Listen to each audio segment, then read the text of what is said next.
और एक बार फिर से ट्रोलर्स के निशाने पर आ गए हैं शुभमन गिल। आखिर ऐसा होता क्यों है?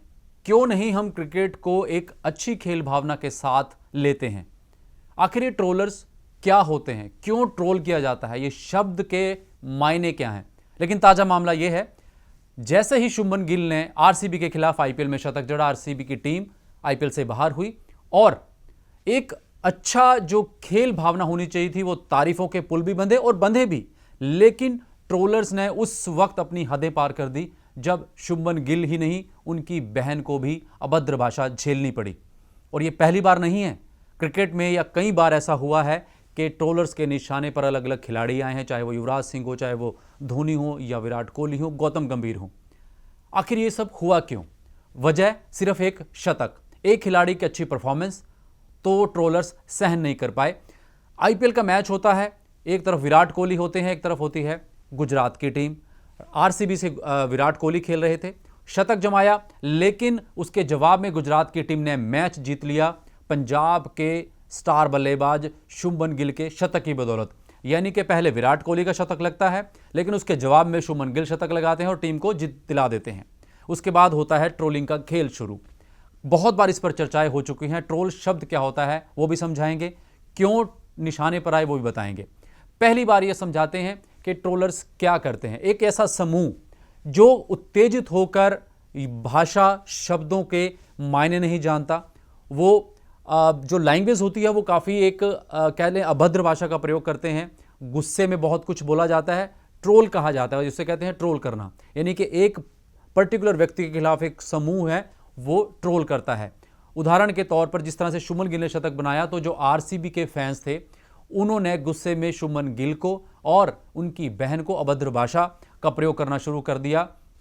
ये वो फैंस होते हैं जो अपनी भाषा पर कंट्रोल नहीं रख पाते, कुछ भी किसी भी तरह की ये भाषा का प्रयोग करते हैं सोशल मीडिया पर। शुभमन गिल का जो इंस्टाग्राम अकाउंट है, चाहे उसकी बात करें या अपने अपने जो ट्विटर अकाउंट है उनकी बात करें, शुभमन गिल और उनके परिवार यानी उनकी सिस्टर को इस पर निशाने पर रखा गया। लेकिन जिस तरह से हमेशा क्योंकि क्रिकेटर्स को एक तरह से दबाव झेलने की आदत होती है, शुभमन गिल ने कोई गलत काम नहीं किया, वो अपनी टीम की तरफ से खेलते हैं, शतक बनाते हैं, हर एक खिलाड़ी करता है। तो आखिर ये ट्रोलर्स क्यों इस तरह का बिहेव करते हैं, उसके पीछे भी की वजह है। ये जो ट्रोलर्स होते हैं, ये जो फैंस होते हैं, ये डाई हार्ड फैंस होते हैं।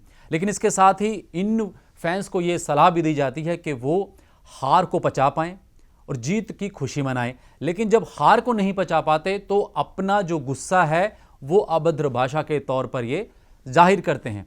हालांकि परिवार की तरफ से कोई प्रतिक्रिया अभी तक नहीं आई और ना ही शुभमन गिल ने अभी इस पर कोई पोस्ट लिखा है। लेकिन अगर बात करें, बहुत से ऐसे केसेस हुए हैं जिस तरह मैंने जिक्र किया, चाहे वो धोनी का हो, युवराज सिंह का हो या तमाम जो दूसरे खिलाड़ी हों, या कई बार राजनीति की कुछ चलकर चर्चाएं होती हैं। ट्रोलर्स हमेशा अभद्र भाषा का, बहुत ही एक बिलो द बेल्ट जो भाषा होती है उसका प्रयोग करते हैं और खासकर इस हद तक गुजर जाते हैं कि आप सोचिए कि शुभमन गिल की बहन को रेप तक की धमकियां। तो इस तरह की भाषा का प्रयोग नहीं होना चाहिए, ये सभ्य समाज का हिस्सा नहीं है। एक खिलाड़ी वो देश के लिए खेलता है, आप एक पर्टिकुलर एक टीम के फैंस हैं, लेकिन आपको अपनी भाषा भी कंट्रोल रखनी चाहिए। आखिरकार जब वो इंडिया की तरफ से खेलते हैं तब यही फैंस उनको तालियां बजाते हैं, लेकिन जब आरसीबी हार गई तो उन फैंस का अगर दिल भी टूट गया तो उनको खेल भावना दिखानी चाहिए। और लेकिन कहा जाता है कि जिस तरह से ये ट्रोलर्स जब अपनी अभद्र भाषा का प्रयोग करते हैं तो कहीं ना कहीं वातावरण जो है समाज का वो कहीं ना कहीं दूषित होता है। तो निशाने पर लेना और कहना, अपनी आप आवाज़ रख सकते हैं लेकिन इस तरह से नहीं। और शुभमन गिल के परिवार या उनके तरह से कोई प्रतिक्रिया भी इस पर नहीं आई है। और बात जाते जाते एक और कि ये जो ट्रोलर्स होते हैं जब ये ट्रोल करते हैं तो एक इनका पूरा समूह जो है वो उसी लाइन पर चलता है। यानी कि जब आप किसी को गालियाँ निकाल रहे हैं तो वो पूरा एक समूह उस पर्टिकुलर खिलाड़ी को गालियां निकालता है।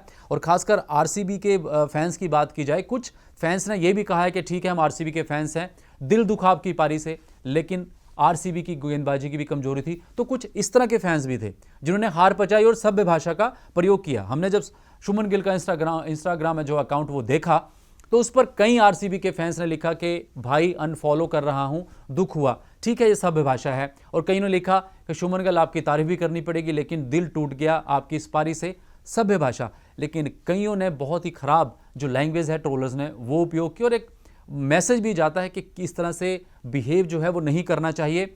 और खिलाड़ियों को भी ये पता है कि वो अपना काम कर रहे हैं, वो एक खिलाड़ी हैं, उनका काम अपनी टीम के लिए, चाहे वो अपनी स्टेट की टीम हो, चाहे वो अपनी आईपीएल की कोई टीम हो, चाहे वो इंडिया के लिए खेल रहे हो, चाहे वो काउंटी में कोई खेल रहे हों, जिस टीम से भी वो खेल रहे हैं उनका काम है अपनी टीम के लिए बेहतर करना। फिर चाहे कोई गाली दे या कोई प्रशंसा करे, वो एक अलग पार्ट होता है। इससे पहले आपको अर्शदीप का भी एक वाक्य याद होगा, जब पाकिस्तान के खिलाफ अर्शदीप से कैच छूट गया था तो तब भी उनको जमकर ट्रोल किया गया था, लेकिन अर्शदीप ने कहा था कि उन्हें फ़र्क नहीं पड़ता क्योंकि वो अपनी टीम, अपने देश के लिए खेल रहे हैं, ये उनके लिए गर्व की बात है। और इस तरह का ही मनोबल प्लेयर्स को आगे बढ़ाता है। फिलहाल एक बार फिर से ट्रोलर्स ने बेशक शुभमन गिल को और उनके परिवार के खिलाफ अभद्र भाषा का प्रयोग किया, लेकिन ये खिलाड़ी यहाँ रुकने वाला नहीं है। इस खिलाड़ी के जो खेल का जो एक अपना लेवल है वो बहुत बड़ा कर लिया है और आगे भी भारतीय टीम के लिए जिस टीम से भी वो खेलते हैं, उम्मीद है कि इस खिलाड़ी का प्रदर्शन इस तरह से कामयाब होता रहेगा। फिलहाल मुझे दीजिए इजाज़त। धन्यवाद।